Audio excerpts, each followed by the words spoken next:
Hi guys! Welcome back to our YouTube channel. Please don't forget to like, share, and subscribe para lagi kayong updated sa mga video na i-upload ko sa aming YouTube channel.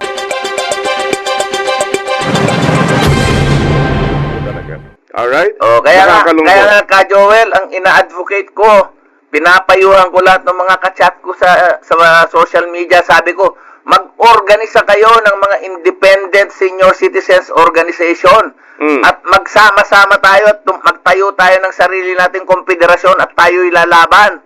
Kasi kung yung mga leader ngayon na mga tinuro-turo lang na maging presidente, hindi lalaban yan at hindi tayo paglalaban ng mga yan. Sandali lang, sir. Meron naman tayong representante sa Kongreso, ang senior citizens party list. Diba? Ilan sila? Dalawa yata yun? Anong ginagawa po nila?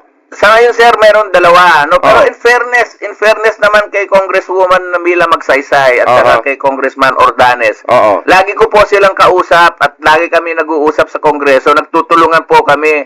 At naipasa na nga po namin eh.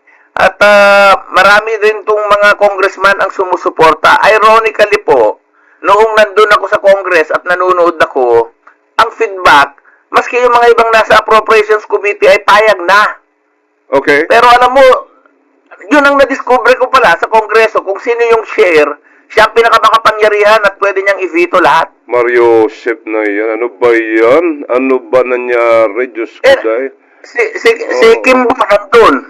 Suportado niya rin yung proposal natin. Actually, yan ngang umiikot ngayon na isa sa mga fake news na yan ay ginagamit si Kim Bo. Boses ni Kim Bo ang ginagamit ng mga nagpapaikot ng fake news na yan. At sinasabi may 5,000 na paunang bayad tapos meron ng 1,000.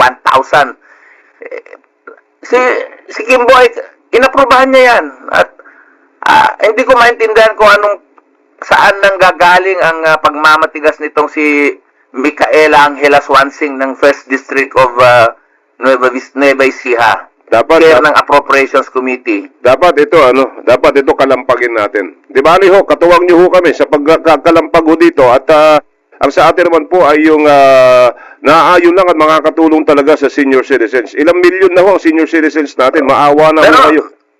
Meron pa akong gustong i-emphasize doon sa pambabastos na nangyari. Imaginein mo, after lunch kami pumunta doon. Nilagay ang senior citizens sa other matters at sa dulo ng other matters. Meron silang inilabas na senior citizens law ng senior citizen ay priority. Wow. At lalagyan ng priority lane. Pero sa Kongreso, sa chairmanship ni Swansing, wala sa priority lane ng senior citizen. Imaginein mo si Congresswoman Magsaysay, about 80 years old, pinag-antay hanggang alas 10 pasado ng gabi. Si Chairwoman Merceditas Gutierrez ng National Commission of Senior Citizens, pinag-antay hanggang alas 10 ng gabi. Grabe, anong puso meron ng mga congressman natin? Grabe, no? Ay, nako. Ewan ko. Tama ho kayo. Anong puso meron ho itong mga ito? At wala ako masagot eh. Di ba? Walang importansya, hindi nyo priority yung mga senior citizens natin na kung hindi dahil sa kanila, wala tayo dito ngayon. Hindi po ba? Ganyan din ang ginawa ni Amy Marcos sa amin sa Senado noong 19th Congress. Matatapos na yung Kongreso, nag-rally kami, nag-courtesy call kami sa kanya. Hindi kami pinansin. Sa totoo lang, hindi kami pinansin. Dinaanan lang kami sa corridor ng plenary hall. Pero nanalo pa rin siyang senador, ha? Dahil maraming seniors ang naniwala sa kanya at bumoto sa kanya. Pero ngayon, palagay ko, tatanda na ang maraming seniors. Hindi na makakaulit yan si Amy sa amin. Yun lang. Sana, naku po, doon sa mga binabanggit ni Ka Floro, ay, ngayon pa lang ho, pag-isip-isipan nyo na at baguhin nyo na yung mga linyada ninyo, yung ipag-iisip po ninyo, sigurado, sabi ko nga po, sana mabago ho yung mga itong usaping ito at maging prioridad ang kapakanan din ho ng mga senior citizens. Thanks for watching. Please don't forget to like, share, and subscribe.